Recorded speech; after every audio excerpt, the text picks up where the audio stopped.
Good morning. This is a course about consequential libertarianism.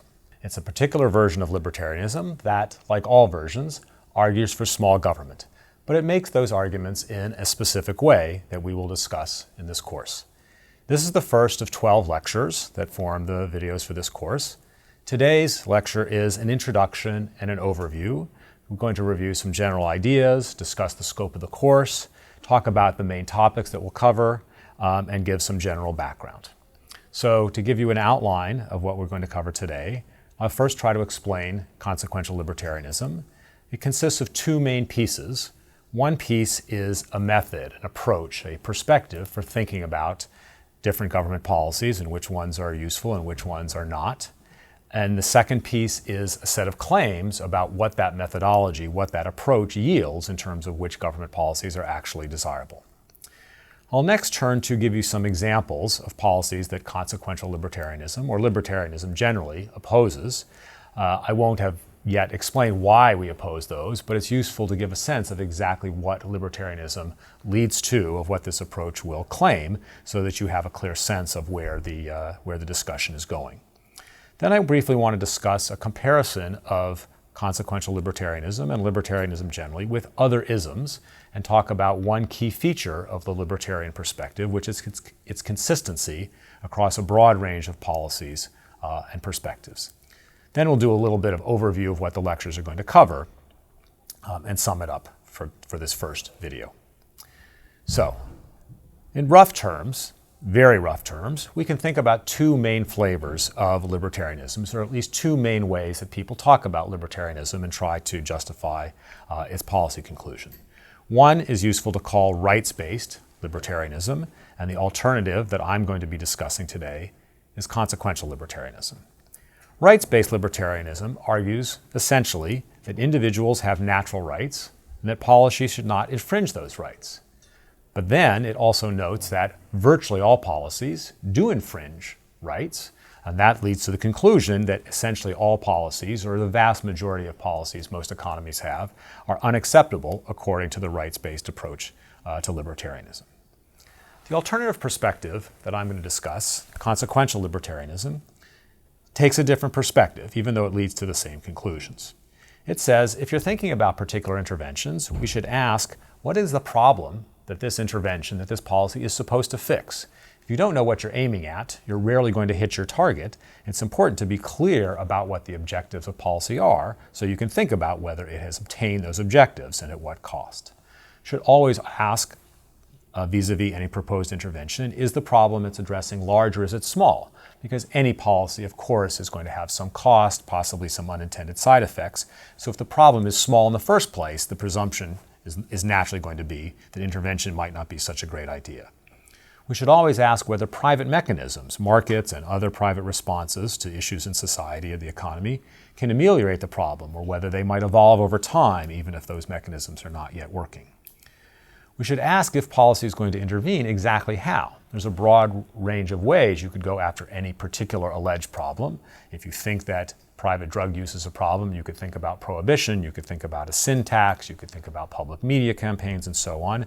Those might have very different combinations of pros and cons, so it's useful to discuss the possible kinds of intervention and think about which one will do the most benefit and the least harm.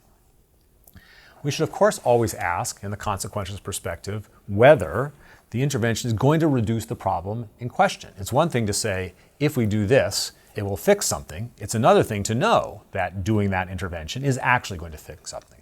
Does raising the minimum legal drinking age from 18 to 21 actually reduce traffic fatalities for 18 to 20-year-olds, or does something happen, such as teenagers, those age ranges getting alcohol anyway, so that this policy doesn't accomplish its stated goal? So that's an important question to ask. We need to look at then what the costs are of the interventions, even if there clearly is a problem, even if it has a substantial magnitude, even if there's a policy that looks as though it ought to work, and even if there's some evidence it accomplishes its stated objectives, it may do so at an unacceptable cost, both direct costs for expenditure and things like that, but also because of unintended consequences. And so without knowing about those, without thinking carefully about what sorts of effects might happen beyond the intended effects, you can't do a full evaluation of policy. So consequential libertarianism suggests that we ask all these questions, we have a thorough understanding of the problem and the possible policies and the range of effects that the policies might have. And then it says we should intervene if, but only if, the consequences from intervention seem clearly better than those from non-intervention, from laissez-faire, from just doing nothing. Similarly, if you're choosing between policy A and B, you should choose A over B if the consequences seem better overall from one approach versus another. Now, with that description, it should be fairly obvious that consequential libertarianism is just cost-benefit analysis really by another name, or economics by another name, with one slight sort of additional thing that needs to be said. I'm suggesting we take a very broad view of the possible costs and benefits. If a particular policy intervention changes social norms, if it affects the degree to which people respect the law, if it affects the degree to which people assume personal responsibility for their own actions and things like that, these are all potential costs. There could also be, intangible, hard to measure benefits from certain policies. That's also fair. But with that understanding that we're taking a broad view of all the possible consequences, consequential libertarianism and cost-benefit are essentially the same thing. Now, as you know, the cost-benefit approach doesn't lead everyone to the same conclusions. You can have lots of people who say, oh yeah, we all agree we're using this standard approach, but we disagree about what the effects will be of intervening or not, and so we might disagree about whether the policy is desirable or not. So different assessments of the facts or the likely facts from intervention are certainly an issue in many cases. And even if everyone agreed on what the effects will be, there can be different weights that different people put on those different consequences. A classic example is that drug prohibition will probably tend to reduce drug use at least somewhat, but some people might argue that's a bad consequence of prohibition because we're preventing people from choosing to use drugs who wish to do so, and other people will argue that that's a good thing about prohibition, is it prevents drug use because drug use is something society should try to oppose and try to reduce. Without complete agreement about the values and the weightings, how we add up all these different costs and benefits, you can of course get huge disagreement from this cost-benefit, from this consequentialist approach. So you might think that the consequentialist perspective doesn't have any real bite. It sounds like it's a plea to be careful, to be thorough, to consider the whole problem, and yet it could lead you to a huge range of different possibilities with respect to any specific intervention. So the second part of the consequentialist perspective is to say that, is to make a factual claim, is to argue that if we look at the details, if we go through a huge range of policies and ask what their actual effects are, what their costs are, what kind of unintended consequences they have, we will come to the conclusion that for reasonable assessments of the factual effects of the actual impact of various policies, including unintended consequences, and for any reasonable set of values about which effects are desirable and which effects are not, we will very, very frequently realize that smaller government is better than larger government. Sometimes almost zero government is better than the kinds of government we have, or even than smaller government. How small? I would argue that this perspective suggests removing almost everything that's been adopted since the 90s, and I mean the 1790s. So my claim is a very, very strong one that as a practical matter, as an empirical matter, that if we look at the actual effects and we talk about people's actual values and get them to say explicitly what they do care and do not care about, or what they think are good and bad effects, they would agree that a huge fraction of government that's been erected since the start of the Republic is in fact not particularly productive, and indeed in many cases strongly counterproductive and strongly undesirable. What the course is going to do is to try to give some meat, give some evidence to back up these claims by going through details of a big range of various government policies. So let me just give you some examples to make that more concrete. Public schools. Libertarians almost universally would oppose having the government own and operate schools, especially schools that people are compelled to attend. They might not 100% oppose any and all government support for education, but they would certainly suggest that that also should be extremely limited relative to where it is now. So that's a radical difference from current policy. Libertarians would oppose gun control laws, mostly, certainly oppose any strong prohibitions or registration policies or things like that, not necessarily oppose very, very mild things, such as a minimum purchase age for a gun of 18 or something like that, but relative to current policy, again, radical reductions. Libertarians oppose Social Security, Medicare, and other entitlements. Okay, they believe that those generate far more cost than benefit. Okay, that's clearly a radical change relative to current policy because a huge fraction of expenditure in modern economies is for health and retirement savings. Libertarians would oppose government-mandated affirmative action. Note that I said government-mandated affirmative action. Libertarians would take no stand against private actions toward affirmative action undertaken by schools, by businesses, or whatever, but that the government should never be imposing such policies. Just to name a few more to give the flavor, libertarians oppose government protections for unions. We oppose prohibitions on insider trading. We don't see the argument that that makes anyone better off. Oppose government-imposed high-stakes testing on high school students, elementary school students, and so on. The U.S. invasion of Iraq. Oppose drug prohibition. Oppose government restrictions on immigration. We would like to open the borders or at least get much, much closer to open borders than we are now. Oppose antitrust policy, campaign finance regulation, and much, much, much more. So the whole range of federal policies in particular, but also a huge range of state and local policies, libertarians would be against, not necessarily to the same degree. There's certainly scope in the consequentialist view to say some policies are really awful, some policies are just not such a good idea, and some policies maybe are sort of innocuous, at least in and of themselves. But the entire range of most of what's been erected since the 1790s is what I'm going to be talking about and targeting over these videos. So let me give one perspective on all of this that will come up throughout the discussion by comparing the consequential libertarian approach and libertarianism, however described, to other isms, to other perspectives on government policy. So one thing libertarianism is not is anarchism.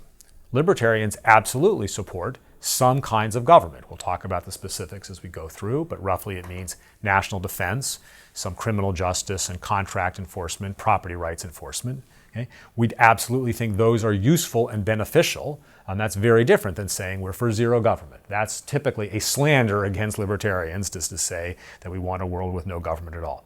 There's a very important difference between libertarianism and anarchism, even though relative to the current size of government, it might seem to many people as though those things are pretty close. But there is definitely a stopping point for libertarians as we roll back government with respect to some specific things government usefully does. Another useful perspective is between libertarianism and liberalism, in which I mean modern liberalism, not classical liberalism. Classical liberalism is very close in many ways to modern libertarianism. By liberalism, I mean the kind of attitude you get from the modern Democratic Party in the United States right now. Libertarians agree with liberals on some issues, very roughly on social issues, certainly not in every detail or completely, but to some moderate degree. And if we believe the rhetoric of modern liberals, you would tend to think libertarians agree with liberals on foreign policy, although many liberals seem to have endorsed a great deal of foreign policy intervention in recent years. But libertarians and liberals disagree quite dramatically, and especially on economic interventions, on income redistribution, on regulation, and things like that. In contrast, libertarians share some common policy perspectives with conservatives, mainly on economic issues, against minimum wages, against runaway entitlements, against sort of silly excessive regulation, complicated tax system. Again, modern conservatives haven't been so great at sticking to what you would think would be the conservative principles, and often have wandered off even the conservative sort of train in order to endorse all sorts of feel-good stuff that they think will get them elected. But in rough terms, there is some overlap and some sympathy between libertarians and conservatives on economic issues, but not social and foreign policy issues, where libertarians are very anti-intervention in foreign policy matters and very laissez-faire and hands-off in social policy issues, and modern conservatives are clearly not.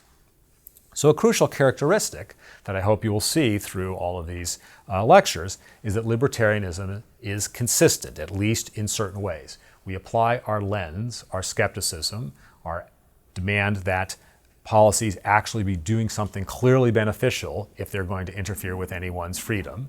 Okay? We apply that to all policies, whether they're social policies, foreign policies, economic policies. Okay? We apply that whether the policy proposals are coming from one party to the other, and we think of that as a crucial benefit. Now, there is a line you've probably heard that foolish consistency is the hobgoblin of small minds. So one could ask, well, why is consistency a good thing? I will hope be able to explain that this consistency allows you to see that the libertarian perspective is not especially self-interested. it is defending things which many libertarians themselves are not particularly sympathetic to. Many libertarians don't use drugs and have no interest and would like it if fewer people use drugs, but they don't think it's the government's place to tell people whether they should or should not use drugs. And so that, in contrast to the impression one gets from other isms, where the perspective of people pushing them is to protect their own view, to push their view, Libertarian is consistently saying, let people make their choices, let people's views about what's good for them be the dominant factor in deciding policies. So with that sort of general overview, let me tell you a little bit about the lectures. Mainly going to consider 10 major policy areas in 10 separate lectures, and then a last 11th that will do some miscellaneous things that didn't quite fit in other places and that help illustrate or reinforce some specific ideas.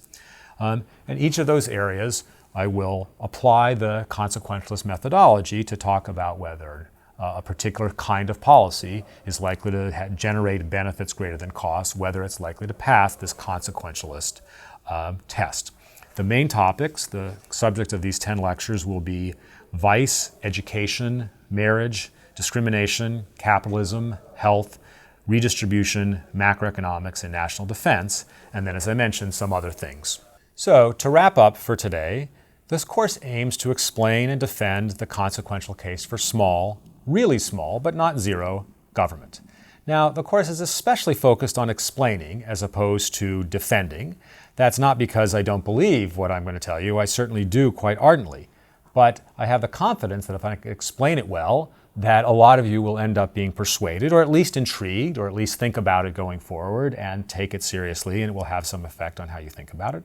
And of course, I think it's sort of more libertarian to respect other people's perspectives and their right to make their own decisions and their own evaluations. So I will explain as well as I possibly can and hope that that ends up persuading many of you who listen. Now, the course does not, as you can guess, examine every issue. There are, of course, zillions and zillions of policies. We couldn't conceivably talk about them all. But I hope by seeing it applied enough times, it gives you this perspective that you can use in other settings for any policy that comes up. If you hear that the state of Massachusetts wants to ban tattoo parlors, you'll have a ready way to think about whether that makes sense, whether that's useful, if it's something libertarians should really hate, or something libertarians should only think is mildly stupid, and so on and so forth. So I hope you enjoy the lectures. I look forward to seeing you again soon, and thank you for listening.